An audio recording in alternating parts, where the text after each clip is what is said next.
السلام علیکم ورحمۃ اللہ وبرکاتہ۔ الحمد للہ رب العالمین والصلاة والسلام علی سید الانبیاء والمرسلین وعلی آلہ واصحابہ اجمعین ومن تبعہم بإحسان الی یوم الدین، اما بعد۔ قال اللہ تبارک وتعالی فی القرآن المجید والفرقان الحمید: اعوذ باللہ من الشیطان الرجیم، بسم اللہ الرحمن الرحیم۔ اللہ یصطفی من الملائکۃ رسلا ومن الناس، صدق اللہ العظیم۔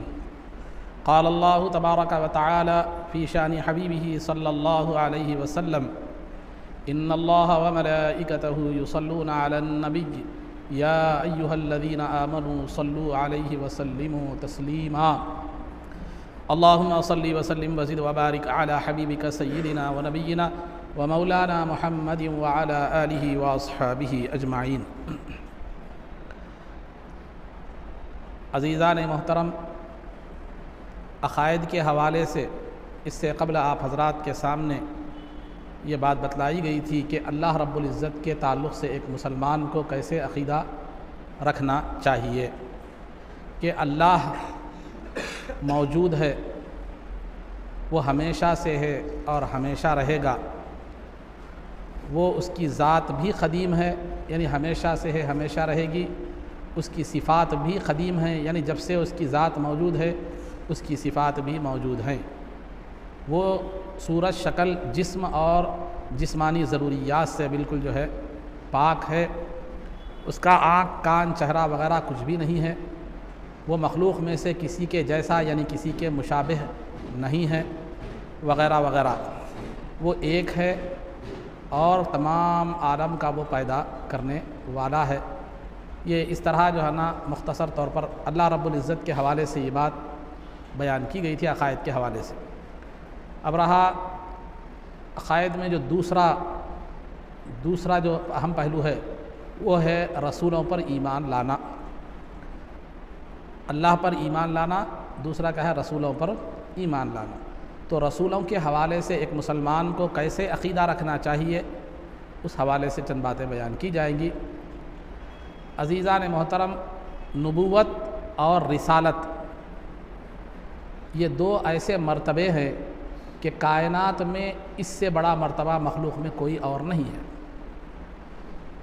مخلوق میں سب سے بڑا مرتبہ جو ہے وہ نبوت اور رسالت کا مرتبہ ہے۔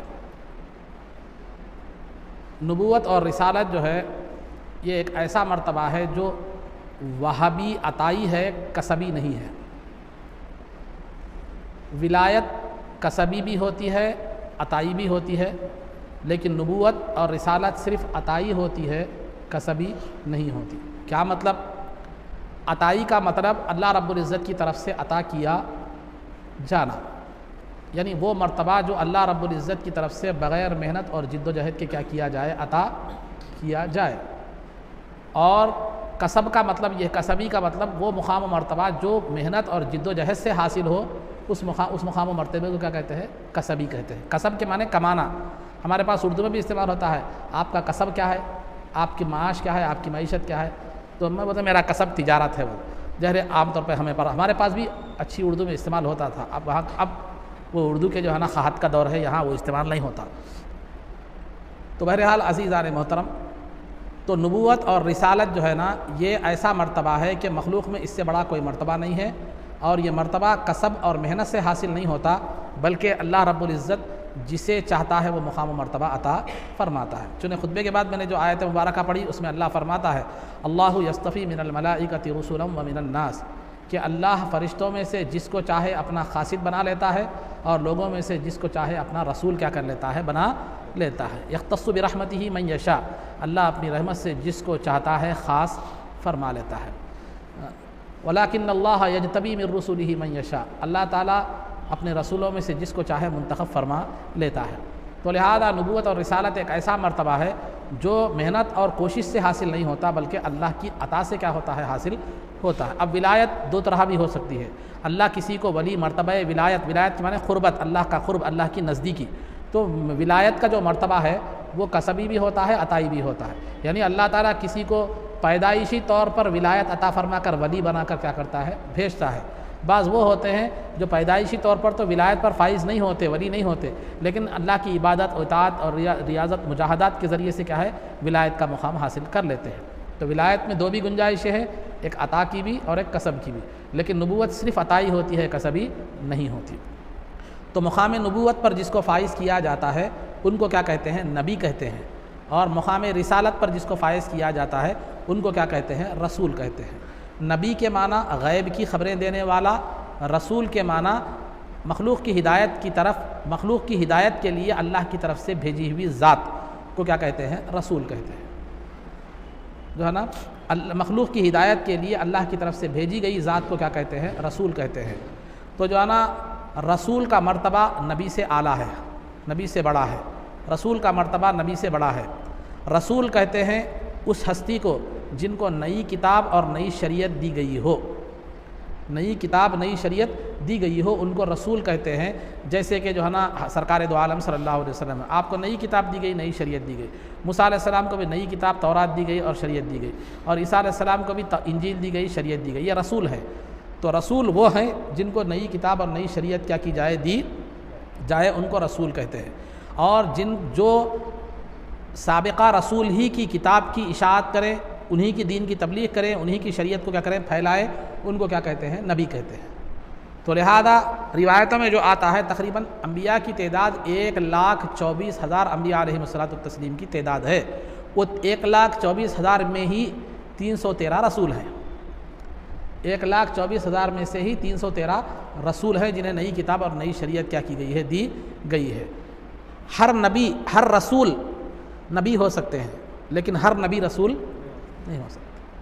ہر رسول نبی ہو سکتے ہیں، لیکن ہر جو ہے نا نبی رسول نہیں ہو سکتے۔ جیسے مثال کے طور پر سمجھتا چلوں، 10 میں 2 داخل ہے، لیکن 2 میں 10 داخل نہیں ہے۔ یہ ایک بات سمجھ۔ تو لہذا خلاصہ گفتگو یہ ہے کہ ہر نبی جو ہے نا رسول نہیں ہو سکتے، بلکہ ہر رسول کیا ہو سکتے ہیں؟ نبی ہو سکتے ہیں۔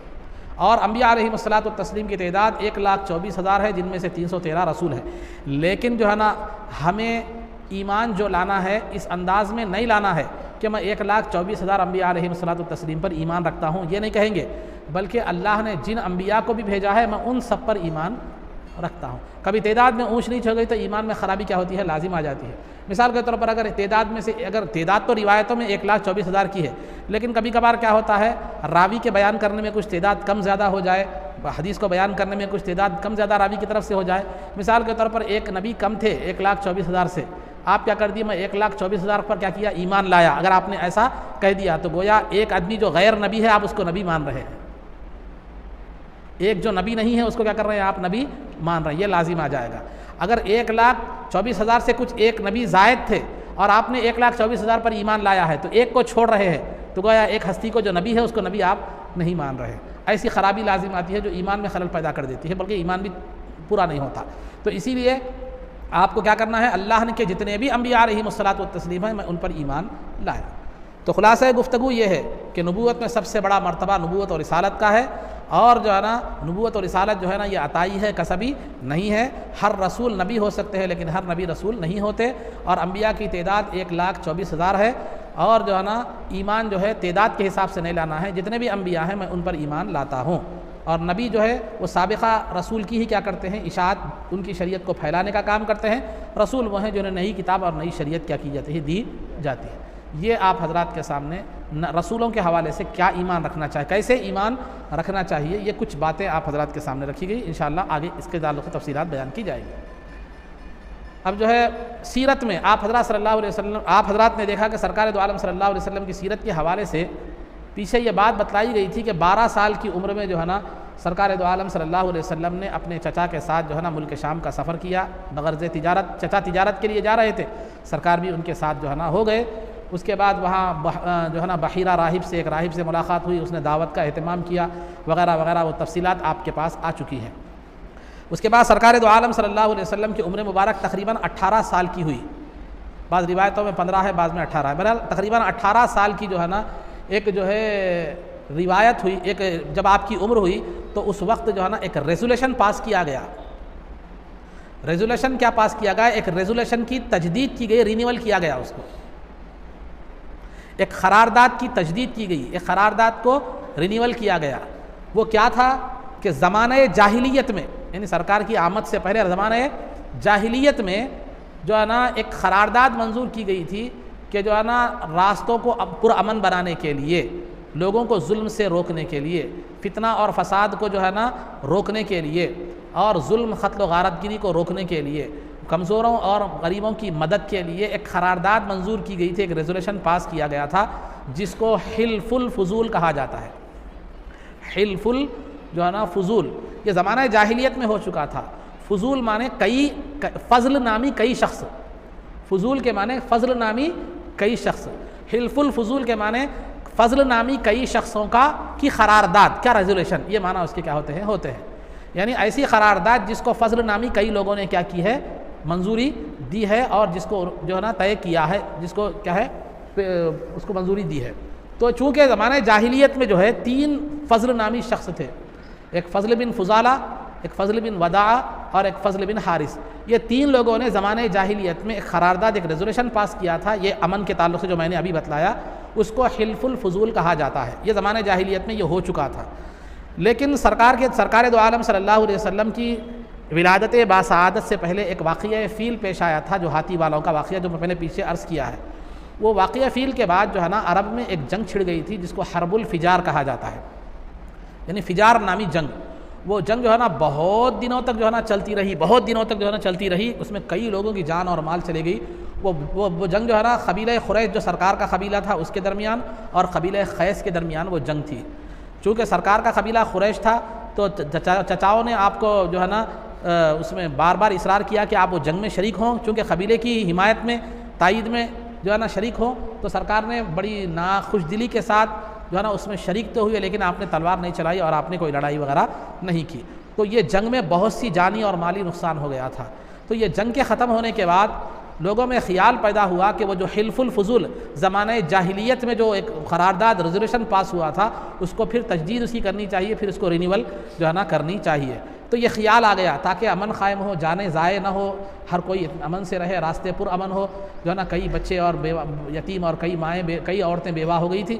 تو لہذا اس کی سب سے پہلی تحریک چلانے والے سرکار کے چچا زبیر بن عبد المطلب تھے۔ انہوں نے یہ تحریک چلائی کہ ایک حلف الفضول جو پرانی جو ہے نا امن کا جو معاہدہ تھا اس کو کیا کیا جائے، دوبارہ اس کی تجدید کی جائے، اس کو رینیول کیا جائے۔ تو لہذا عبداللہ بن جدعان نامی ایک شخص تھا، اس کے گھر میں ایک میٹنگ ہوئی، اس نے دعوت کا اہتمام کیا، اور قبیلہ بنو زہرہ، قبیلہ بنی تمیم قریش کے بڑے بڑے لوگوں نے مل کر، بڑے بڑے قبیلے کے لوگوں نے مل کر کیا کیا، پھر اس قرارداد کو جو پہلے ہوئی تھی اس کو پھر دوبارہ اس کو کیا کیا، اس کی تجدید کی، اس کو پھر دوبارہ نافذ کرنے کا یہ طے کیا۔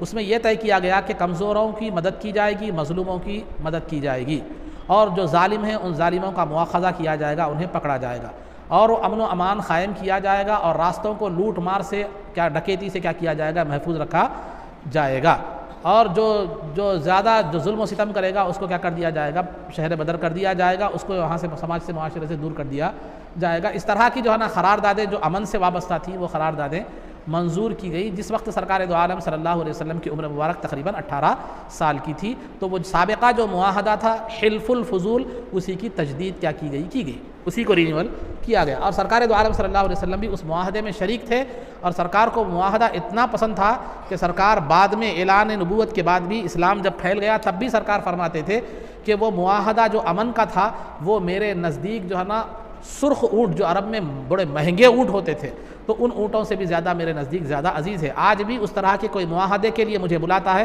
تو میں بخوشی اس میں راضی ہوں گا۔ اس سے کیا معلوم ہوتا ہے، سرکار کا مزاج امن کا تھا، اسلام کا مزاج بھی کیا ہے، امن کا مزاج ہے۔ تو بہرحال وہ معاہدہ ہوا، تقریباً جو ہے نا 18 سال کی سرکار کی عمر مبارک تھی۔ اس کے بعد سرکار دو عالم صلی اللہ علیہ وسلم جوان ہوئے تو عرب میں اب ہمارے جو ہے نا کئی نوجوان، ہم میں سے کئی جوان ہوتے ہیں، کسی کے کچھ کہانیاں ہوتے ہیں، کسی کی کچھ واقعات ہوتے ہیں، کسی کی کچھ جو ہے نا اچھے بھی ہوتے ہیں، برے بھی ہوتے ہیں، ان کا تاثر قوم میں جو ہے نا اچھا بھی ہوتا ہے، برا بھی جو ہے نا ہوتا ہے۔ لیکن سرکار دو عالم صلی اللہ علیہ وسلم جب جوان ہوئے تو عرب میں اس طور پر مشہور ہوئے کہ آپ ایک سچے ہیں، امانت دار ہیں، با اخلاق ہیں، اور مروت والی شخصیت کی حیثیت سے سرکار، اور ایک کامیاب اور امانت دار تاجر کی حیثیت سے کیا ہوئے، آپ جو ہے نا آپ عرب میں مشہور ہوئے۔ اور آپ کی امانت اور صداقت اور سچائی کو دیکھ کر جو ہے نا بہت سے لوگ آپ کو کاروبار کے لیے کیا کرتے تھے، مال و دولت دیا کرتے تھے تجارت کے لیے، اور آپ نے تجارت کو اپنا پیشہ بنا دیا تھا۔ بذات خود کا کوئی ذاتی طور پر سرمایہ اور جو ہے نا بینک بیلنس یا کوئی زیادہ پراپرٹی نہیں تھی، دوسروں کی تجارت یعنی پارٹنرشپ میں سرکار تجارت کیا کرتے تھے کہ دوسروں کا مال لے جاتے بیچتے، اور جو بھی منافع آتا اس میں جو ہے نا شرکت ہوا کرتی تھی۔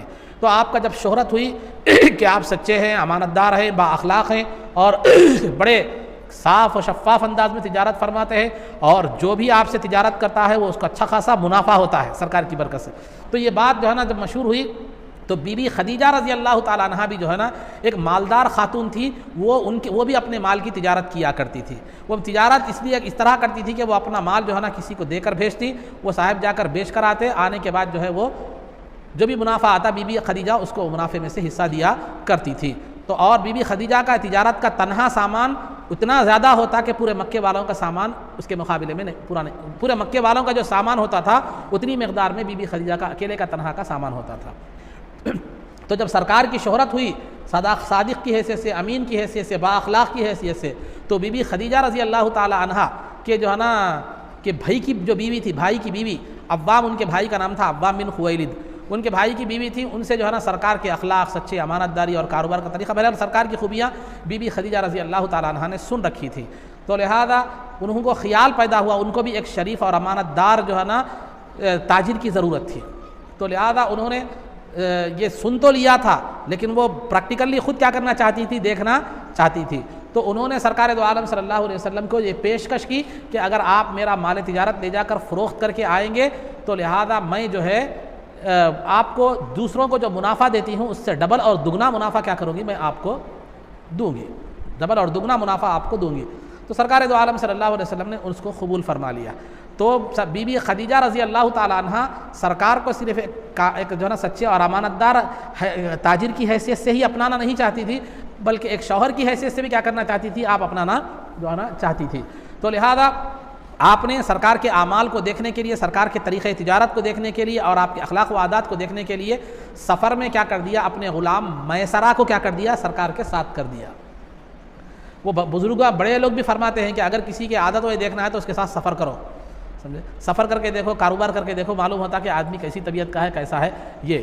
تو بہرحال بی بی خدیجہ نے میسرہ اپنے غلام کو بھیجا، تو سرکار دو عالم صلی اللہ علیہ وسلم بی بی خدیجہ کے غلام کے ساتھ بی بی خدیجہ کا سامان تجارت لے کر ملک شام کی طرف چل پڑے۔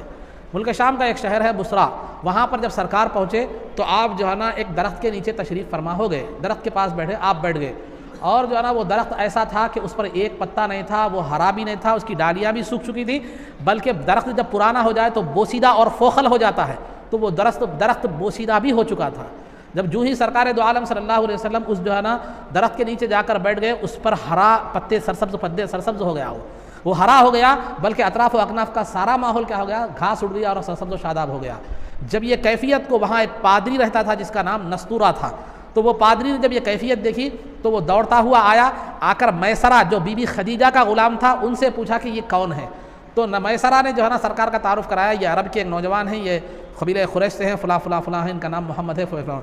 تو اس نے دیکھو نا جا کر دیکھا، وہ آ کر بعض روایتوں میں یہ بھی آتا ہے کہ وہ اس کے ہاتھ میں کتاب تھی، وہ کتاب میں پڑھتا جاتا تھا، سرکار کو دیکھتا جاتا تھا، کتاب میں پڑھتا جاتا تھا، سرکار کو دیکھتا جاتا تھا، کیونکہ سابقہ کتابوں میں سرکار کی جو ہے نا تمام تفصیلات موجود تھیں کہ آپ کی آنکھیں سرمگی ہوں گی، آپ کی آنکھوں کے سفید حلقوں میں جو ہے نا لال ڈورے ہوں گے، گھنگری والی زلفیں ہوں گی، فلاں فلاں، تو وہ دیکھتا تھا۔ آخری میں یہ اس نے جو ہے نا بے ساختہ اس نے کہا ہوا نبی ہوا آخر الانبیاء، یہ نبی ہیں اور یہ آخری نبی ہیں۔ بہرحال اس کے بعد سرکار دو عالم صلی اللہ علیہ وسلم تجارت میں مصروف ہو گئے، میسرہ سرکار کی تجارت کو دیکھتے رہے۔ سرکار بالکل واضح انداز میں، شفاف انداز میں، سچائی کے ساتھ، امانت داری کے ساتھ، بلا جھگڑے کے، بلا جو ہے نا مبہم انداز میں جو ہے نا بغیر کسی مبہم کے واضح انداز میں کیا کرتے تھے، آپ بات کرتے تھے، تجارت کرتے تھے، اور سامان تجارت میں اگر کوئی عیب ہوتا تو واضح طور پر بتلاتے تھے۔ آج ہمیں سرکار کی تجارت کا وہ طریقہ اختیار کرنے کی ضرورت ہے۔ آج ہم میں سے بہت سے لوگ کیا کرتے ہیں، تجارت میں عیب کو چھپا دیتے ہیں، یا بات مبہم نہیں کرتے، یا بات کے پابند نہیں ہوتے، یا غیر واضح انداز میں کیا کرتے ہیں، بات کرتے ہیں۔ اگر کوئی سامان نہیں بھی ہوتا ہے بولتے ہیں، پھر آپ ٹھکاتے رہتے ہیں، اس کو پھراتے رہتے ہیں ساتھ والے میں۔ سرکار کے معاملے میں ایسا نہیں تھا، مال ہے یہ ہے، یہ اس کا عیب ہے، یہ نہیں ہے، یہ عیب ہے، یہ بالکل واضح طور پر بات۔ تو یہ تجارت کی جو ہے نا خیر و برکت کے ذریعے ہیں، اور یہ آپ کی آپ کے بھروسے کو دوسرے کے ذہن میں اور دل میں جو ہے نا بڑھانے کا اور اعتماد کو بڑھانے کا ذریعہ ہے۔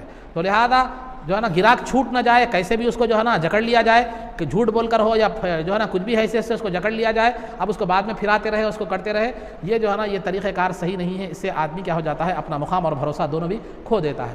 تو میسرہ نے تجارت کا طریقہ بھی سرکار کا دیکھا، وہ پادری کی باتیں بھی سنی، اور سفر میں عجیب و غریب حالات میسرہ نے دیکھے کہ جب بھی جو ہے نا ایسا دھوپ کا وقت ہوتا تو فرشتے ابر کی شکل میں جو ہے نا سرکار پر سایہ کیا کرتے تھے، سرکار کا جو ہے نا سایہ کیا کرتے تھے۔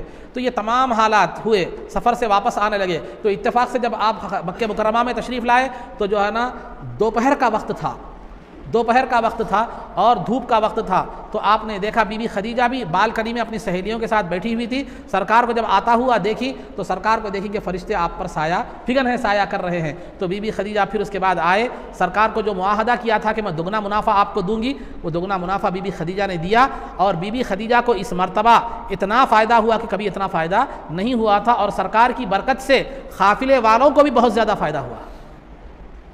اس کے بعد بی بی خدیجہ کے دل میں خیال پیدا ہوا کہ جو ہے نا وہ سرکار دو عالم صلی اللہ علیہ وسلم سے نکاح کریں۔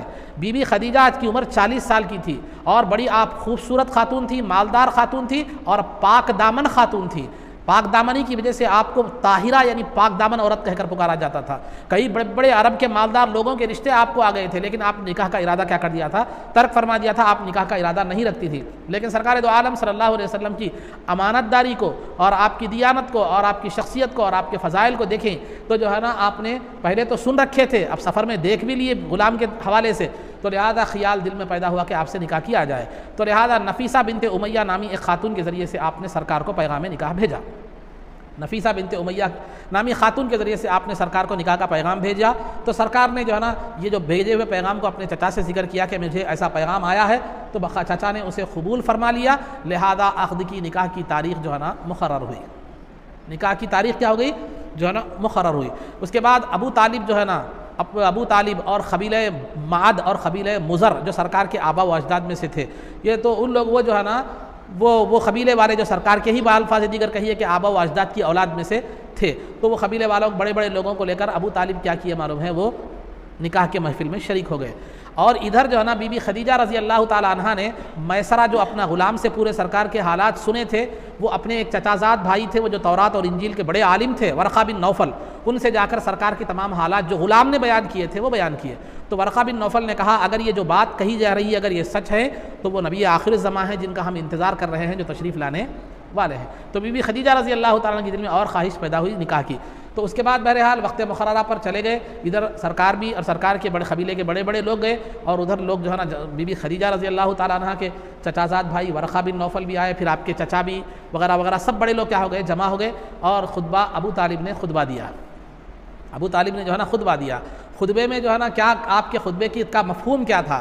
ابو طالب نے کہا کہ جو ہے نا اللہ تعالیٰ کا شکر ہے کہ اس نے ابراہیم علیہ السلام کے فرزند اسماعیل علیہ السلام کی اولاد میں سے ہمیں پیدا فرمایا، کیونکہ قبیلہ قریش اور خاندان بنو ہاشم جو سرکار کا قبیلہ اور خاندان تھا، یہ اسماعیل علیہ السلام کی اولاد میں سے تھے۔ تو اللہ کا شکر ہے کہ اس نے حضرت ابراہیم علیہ السلام کے فرزند اسماعیل علیہ السلام کی اولاد میں سے ہم کو بنایا، اور ہمارے آبا و اجداد میں مزر اور ماد جیسے بڑے بڑے جو ہے نا لوگوں کو رکھا، ان سے ہماری نسل کو جاری و ساری فرمایا۔ اور اللہ کا شکر ہے کہ اس نے ہمیں اپنے گھر یعنی کعبۃ اللہ کا نگہبان بنایا، اور اس کی امامت کا اور اس کی پیشوائی کا شرف ہمیں عطا فرمایا۔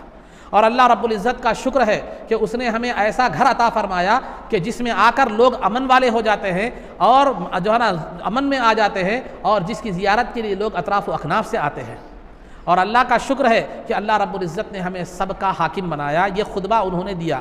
اس کے بعد کہا اما بعد الحمد والصلاۃ، یعنی حمد و صلاۃ کے بعد جو ہے نا یہ میرے بھائی کا لڑکا یعنی میرا بھتیجا محمد بن عبداللہ ہے، اور یہ ایسا نوجوان اور خوش خوبرو اور خوش اخلاق ہے کہ جو ہے نا جس کی عرب میں کوئی نظیر نہیں ملتی، قریش میں اس جیسا کوئی نوجوان جو ہے نا نہیں ہے، اس جیسا کوئی نوجوان خوبصورت اور با اخلاق نوجوان جو ہے نا پورے قریش میں اور کسی پورے مکے میں جو ہے نا موجود نہیں ہے۔ یہ خدیجہ بنت خویلد یعنی خویلد کی بیٹی خدیجہ سے نکاح کرنا چاہتا ہے، اور جو ہے نا اس نے میرے مال میں سے 20 اونٹ بطور مہر کے کیا کیا ہے، مقرر کیا ہے۔ اگرچہ کہ یہ ایک مالی اعتبار سے فی الوقت کمزور ہے، لیکن دنیا اور مال یہ ڈھلتی چھاؤں ہے، کبھی ادھر کبھی ادھر ہو جاتی ہے، لیکن خدا کی قسم ان کا مستقبل بڑا روشن اور تابناک اور بہتر ہے۔ تو لہذا یہ خطبہ دیا ابو طالب نے سرکار دو عالم صلی اللہ علیہ وسلم کے حوالے سے۔ پھر اس کے بعد ورقہ بن نوفل جو آپ کے چچیرے بھائی تھے بی بی خدیجہ کے، انہوں نے بھی خطبہ دیا، لیکن اسی خطبے کی انہوں نے تائید کی۔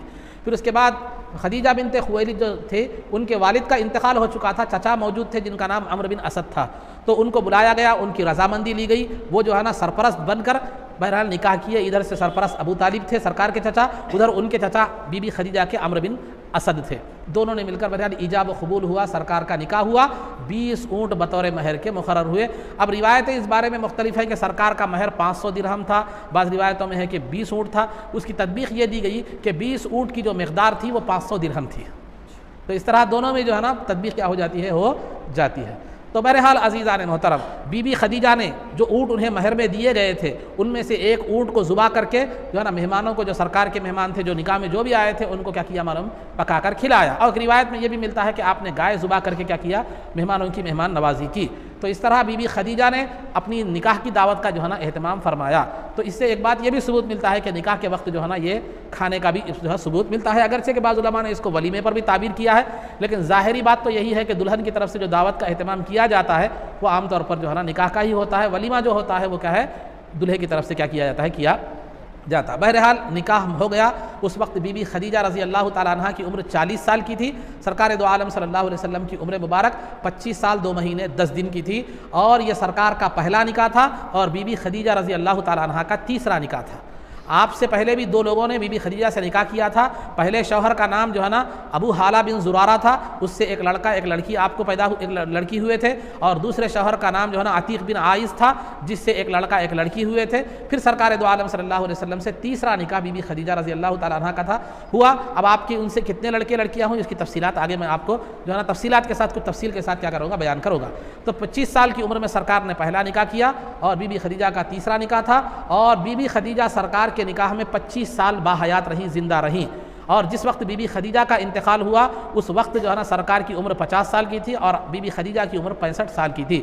جب تک بی بی خدیجہ رضی اللہ تعالیٰ عنہ نکاح میں تھی، سرکار نے دوسرا نکاح نہیں فرمایا، اور بی بی خدیجہ کے انتقال کے بعد بھی اس قدر کثرت کے ساتھ بی بی خدیجہ کے خیر سے تذکرہ کرتے تھے، یاد کرتے تھے، بھلائی کا ذکر کرتے تھے، کہ دوسری ازواج مطہرات کو رشک ہوتا تھا کہ بی بی خدیجہ کیا قسمت والی ہے کہ سرکار ان سے اتنا محبت جو ہے نا کرتے ہیں۔ اور بی بی خدیجہ کے وصال کے بعد بھی سرکار دو عالم صلی اللہ علیہ وسلم گھر میں کچھ اچھا بنتا تو ان کی سہیلیوں کو تلاش کر کے کیا کرتے تھے، وہ دیا کرتے تھے۔ تو یہ تھا سرکار دو عالم صلی اللہ علیہ وسلم کی زندگی کے 25 سال تک کے جو ہے نا یہ حالات آپ حضرات کے سامنے جو ہے نا بیان کیے گئے۔ انشاءاللہ پھر دیگر تفصیلات کا تذکرہ آگے کیا جائے گا۔ اس کے بعد آداب میں سے اب تک آپ حضرات کے سامنے جو ہے نا آداب میں سے طہارت اور پاکیزگی کے آداب کو تسلسل کے ساتھ کیا جا رہا تھا، بیان کیا جا رہا تھا۔ سابقہ محفل میں، سابقہ مجلس میں آپ کے سامنے جو ہے ختنہ کے آداب، وہ ختنہ کب کرانا چاہیے، ختنہ کا آغاز کب ہوا، پھر ختنہ کی دعوت کا کیا معاملہ ہے، یہ تمام باتوں پر جو ہے نا بحث ہوئی تھی اور آپ کے سامنے یہ معلومات فراہم کی گئی تھی۔ اب رہا صحت کے آداب۔ صحت اور تندرستی کے آداب کیا ہیں اسلام میں، وہ بتلائے جائیں گے۔ دیکھیے، صحت اور تندرستی یہ اللہ کی نعمت بھی ہے، امانت بھی ہے۔ اللہ کی نعمت بھی ہے اور جو ہے نا امانت بھی ہے۔ دنیا میں 2 نعمتوں سے بڑھ کر کوئی نعمت جو ہے نا نہیں ہے۔ ایک نعمت ایمان اور دوسرے نعمت صحت۔ اگر کسی کو یہ 2 نعمتیں مل جائیں تو دنیا کا سب میں امیر ترین وہ آدمی ہے۔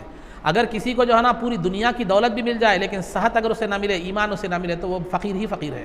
اگر کسی کو جو ہے نا دنیا کی دولت نہ بھی ملے، وہ مزدوری کرنے والا ہو، لیکن ایمان اور صحت کی دولت اگر اسے مل جائے تو پھر جو ہے نا وہ سب سے بڑی دولت ہے، کیونکہ دنیا کی سرخروئی، دنیا کی بہتری، دنیا کی لذت، دنیا کی خوشگواری یہ صحت پر منحصر ہے۔ کیونکہ جو آدمی صحت مند ہوگا اس کا ارادہ بھی مضبوط ہوگا، اس کی خیالات بھی مضبوط ہوں گے، اس کے اندر کچھ نہ کچھ کرنے کا جذبہ بھی ہوگا، اور جو بھی کام کرے گا وہ دل لگا کر کرے گا اور بہتر انداز میں کرے گا۔ عبادت میں بھی دل لگائے گا، محنت میں بھی دل لگائے گا، تجارت میں بھی دل لگائے گا، محنت اور جد و جہد بھی کرے گا، اور وہ مستقل مزاجی بھی اس کے اندر ہوگی، اور ہر چیز عزم و حوصلے کا بھی کہنا اس کا اچھا ہوگا۔ صحت مند آدمی جو ہوتا ہے اس کے ارادے بھی مضبوط ہوتے ہیں، اور اس کے اندر ہمت بھی ہوتی ہے، اور اس کے اندر جو ہے نا عزم و حوصلہ بھی ہوتا ہے۔ اگر بیمار ہے، کمزور ہے، تو وہ ارادے بھی مضبوط نہیں ہوتے، کسی کام کو وہ جو ہے نا کرنے کا عزم و حوصلہ بھی اس کے اندر نہیں ہوتا، کام سے پہلے وہ کیا کرتا ہے، اماں میں یہ کیا کروں، گھبرا جاتا ہے۔ تو بہرحال اسی طرح صحت ایک بہت بڑی جو ہے نا نعمت ہے، یہ اللہ کی نعمت ہے اور آپ کی پاس امانت بھی ہے۔ تو نعمت کا تقاضا یہ ہے کہ اس کی شکر گزاری کریں۔ شکر گزاری کرنے کے دو طریقے ہیں، جہاں زبان سے ہم الحمدللہ کہتے ہیں، اللہ کا شکر زبان سے ادا کریں، اور صحت کو جو ہے نا ایسے کاموں میں استعمال کریں جس میں اللہ اور اس کے رسول کی رضا ہو۔ جیسے اللہ نے آپ کو صحت دی تو عبادت کیجیے، تجارت کیجیے، اپنے اہل و عیال کے لیے محنت کیجیے، مظلوموں کی مدد کیجیے، کمزوروں کا جو بوجھ اٹھائیے، جو ہے نا کمزوروں کی مدد کیجیے، بہرحال ظالم کو ظلم سے روکیے۔ یہ چیزیں ہیں آپ کی صحت کے جو ہے نا تقاضے، شکر گزاری کے صحت کے یہ طریقے ہیں۔ لیکن ہم دیکھتے ہیں کہ آج معاملہ اس سے زیادہ الٹا نظر آتا ہے۔ صحت اللہ دیتا ہے، جم کو جاتا ہے، جسم پر تھوڑا سا گوشت آ جاتا ہے تو پہلی فرصت میں وہ دادا گیری کرنے لگتا ہے، دوسری فرصت میں ننگا ہو کے فیس بک پہ آ جاتا ہے۔ تو لہذا یہ ہمارا طریقہ کار ہے، ہمارے نوجوانوں کا طریقہ کار ہے، جو کہ جو ہے نا یہ حرام ہے اور ظلم ہے۔ تو بہرحال یہ صحت کی جو ہے نا نعمت ہے، اس کی شکر گزاری اس طرح نہیں ہے۔ صحت کو اللہ اور اس کے رسول کی مرضی کے مطابق کیا کیجئے، صرف کیجئے، یہ نعمت کی شکر گزاری ہے۔ اور دوسرا، امانت بھی ہے صحت آپ کے پاس، تو اس کی حفاظت بھی آپ کی ذمہ داری ہے، اس کی حفاظت بھی آپ کی جو ہے نا ذمہ داری ہے۔ تو صحت کو ایسی چیزوں سے جو ہے نا دور رکھیے جو صحت کی خرابی اور برباد کرنے کا سبب اور باعث بنتی ہے۔ صحت کو برباد کرنے والی، خراب کرنے والی دو چیزیں ہیں، ایک ظاہری چیزیں، دوسری باطنی چیزیں۔ ظاہری چیزیں کیا ہے؟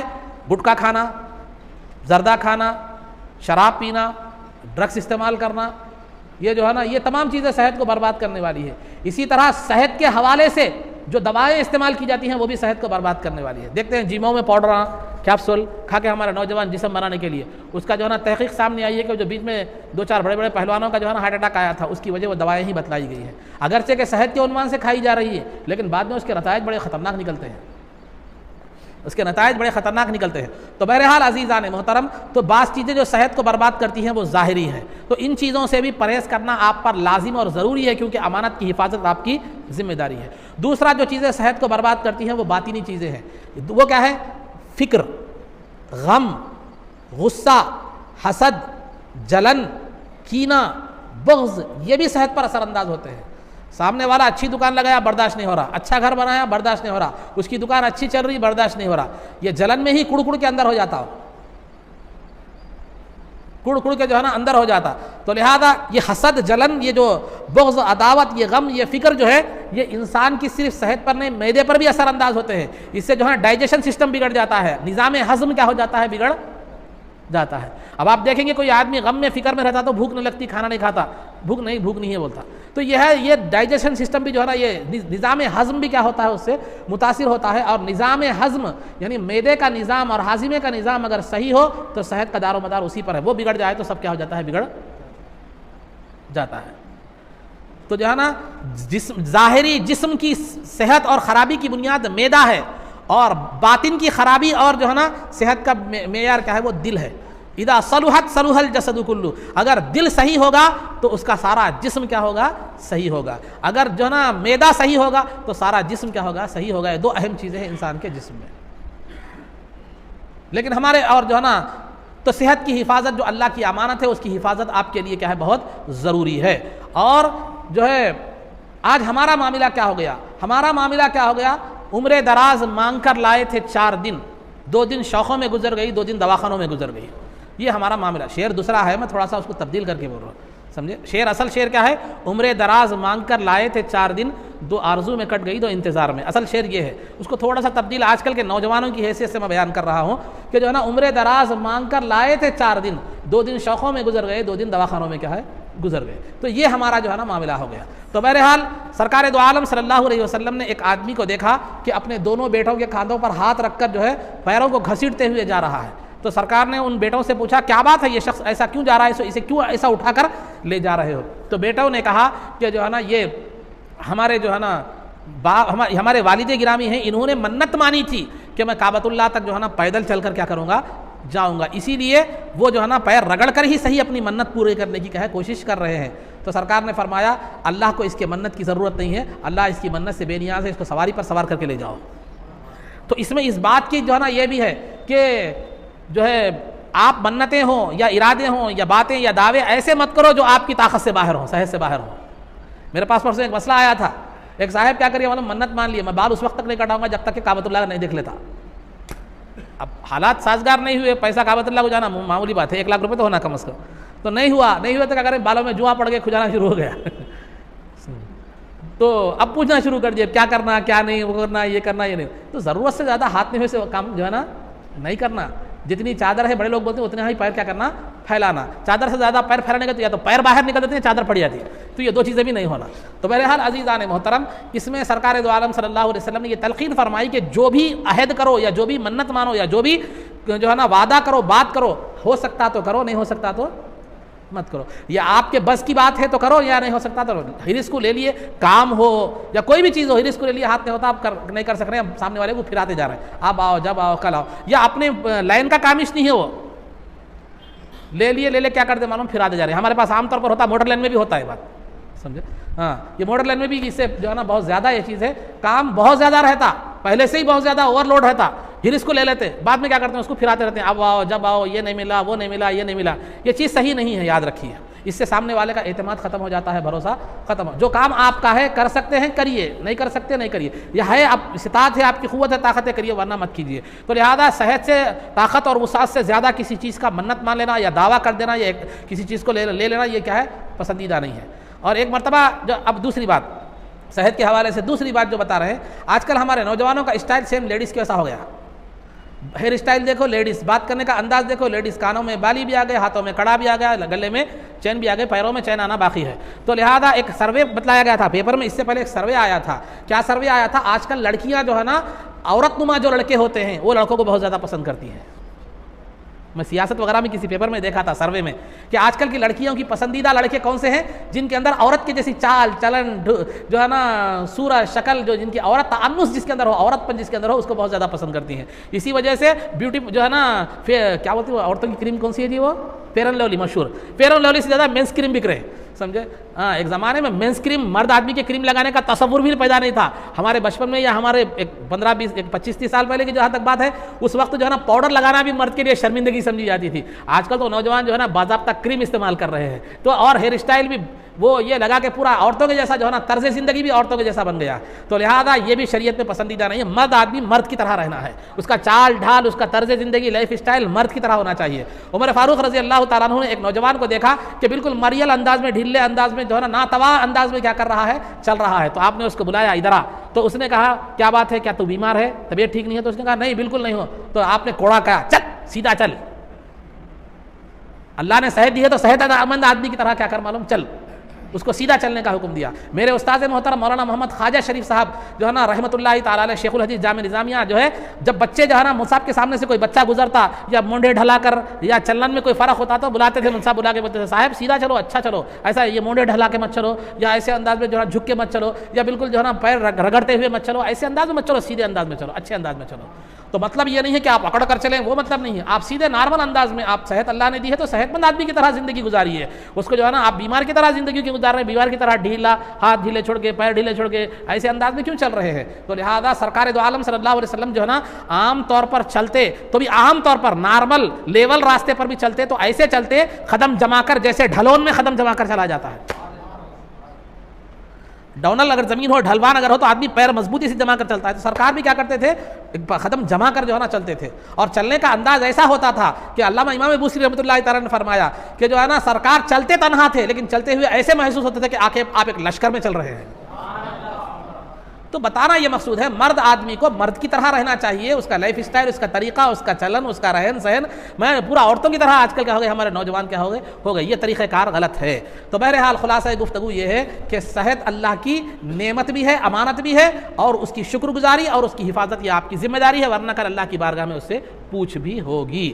تو یہ چند باتیں آپ حضرات کے سامنے آداب کے، صحت کے آداب کے حوالے سے کیا کی گئی ہے، بیان کی گئی ہے. اب رہا مسائل میں، آپ حضرات کے سامنے گزشتہ طہارت اور بیت الخلاء کے آداب بیان کیے گئے تھے اور مسائل بیان کیے گئے تھے. کیا کیا کس انداز میں طہارت سے آپ کو فارغ ہونا ہے، بیت الخلاء سے کس انداز میں فارغ ہونا ہے. اب آج جو ہے نا کن مقامات پر بیت الخلاء اور طہارت سے بچنا چاہیے. مسجد، عیدگاہ، قبرستان، ان مقامات کے قریب میں کیا کرنا چاہیے، طہارت اور بیت الخلاء سے کیا ہے جو ہے نا احتیاط کرنا چاہیے. اگر وہاں بیت الخلاء بنے ہوئے ہیں ٹھیک ہے، جیسے مسجد ہے، مسجد کے بازو میں یہاں بیت الخلاء بنے ہوئے ہیں، طہارت خانے بیت الخلاء بنے ہوئے ہیں تو آپ اس میں جا سکتے ہیں. لیکن کھلی زمین ہے، کھلی زمین ہے، وہاں پر کیا کر رہے ہیں آپ؟ مسجد کے قریب میں یا قبرستان کے قریب میں یا عیدگاہ کے قریب میں، جو عبادت گاہ جو ہے اسلامی عبادت گاہ ان کے قریب میں جو ہے نا آپ کیا کرتے ہیں؟ وہاں طہارت یا بیت الخلاء سے فارغ ہونا یہ کیا ہے؟ منع ہے، کیونکہ اس سے آنے والوں کو بھی تکلیف ہوتی ہے، اور اگر وہ گندگی زیادہ جو ہے نا مقدار میں ہو تو اس کی بدبو سے بھی کیا ہو جاتا ہے؟ وہ مشکل جو ہے نا وہ پسندیدہ نہیں ہے، اس سے عبادت میں بھی خلل پیدا ہوتا ہے۔ مسجدوں کو خوشبودار اور معطر رکھنے کا شریعت میں کیا کیا گیا ہے؟ حکم دیا گیا ہے۔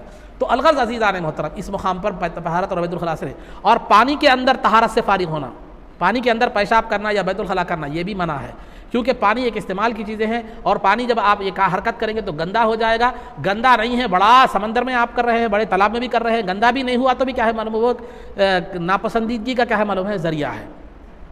اور دوسرا جو ہے نا راستے میں، لوگوں کے راستے میں جہاں لوگ چلتے پھرتے ہیں وہاں پر بھی پیشاب اور جو ہے نا بیت الخلاء کرنا کیا ہے؟ یہ منع ہے، اگر بنے ہوئے نہ ہو تو۔ آج کل بعض جگہ راستوں میں بھی پیشاب اور بیت الخلاء بنے ہوئے ہیں، اگر وہاں ہے تو پھر ٹھیک ہے، نہیں بنا ہوا نہیں ہے، راستے میں آپ کر رہے ہیں تو یہ پسندیدہ جو ہے نا نہیں ہے۔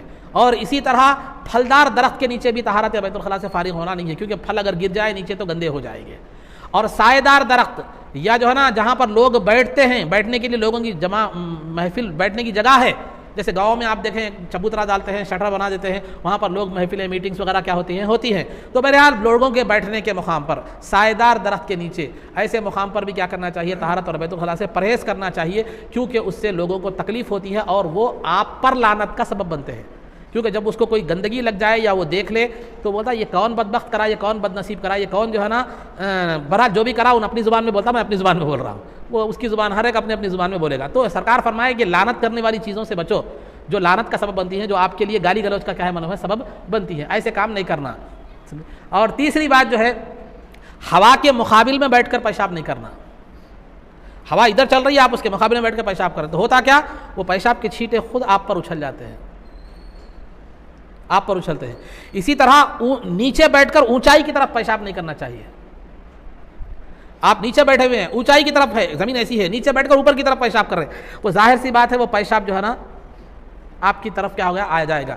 عرب میں اگر کسی کو گالی دینا ہو تو کہتے ارے وہ آدمی کو تو پیشاب کرنے کا سلیقہ نہیں آتا، وہ اپنے جو ہے نا بیٹ کے اپنے جو ہے نا اس میں پیشاب اس انداز میں کرتا ہے کہ پیشاب اسی کی طرف کیا ہوتا ہے؟ آتا ہے، وہ اس کو اتنی بھی سلیقہ نہیں ہے، اس کا کیا معاملہ، اس کی کیا بات، اس طرح جو ہے نا عرب میں اس کو برا بھلا سمجھا جاتا تھا۔ تو اونچے مقام، نیچے بیٹھ کر اونچے مقام پر جو ہے نا پیشاب سے فارغ نہیں ہونا چاہیے۔ اسی طرح کسی سوراخ اور بل وغیرہ جو ہوتے ہیں اس میں پیشاب وغیرہ نہیں کرنا چاہیے، کیونکہ کوئی زہریلا جانور اگر اس کے اندر ہو وہ نکل کر آ جائے تو آپ کو نقصان پہنچا سکتا ہے۔ اسی طرح پیشاب کرتے وقت سخت زمین کا انتخاب مت کریں، نرم زمین کا انتخاب کریں۔ سرکار کا طریقہ کار یہ تھا کہ پیشاب کو جب جاتے تو ایک نیزہ ساتھ لے جاتے، زمین کو نرم کرتے، اس پر پیشاب کرتے، کیونکہ چھینٹے اچھلنے کا امکان نہیں ہوتا۔ سخت زمین اگر ہو تو چھینٹے اچھلنے کا کیا ہوتا ہے؟ امکان ہوتا ہے۔ تو یہ طہارت اور بیت الخلاء کن چیزوں پر کہاں کرنا منع ہے، یہ آپ کے سامنے جو ہے نا جو بتلائی گئی۔ اور طہارت اور بیت الخلاء کے درمیان دوران کیا چیزیں مکروہ ہیں، کیا ناپسندیدہ ہیں؟ ایک تو پہلے ننگے سر جانا تھا، یہ مکروہ ہے۔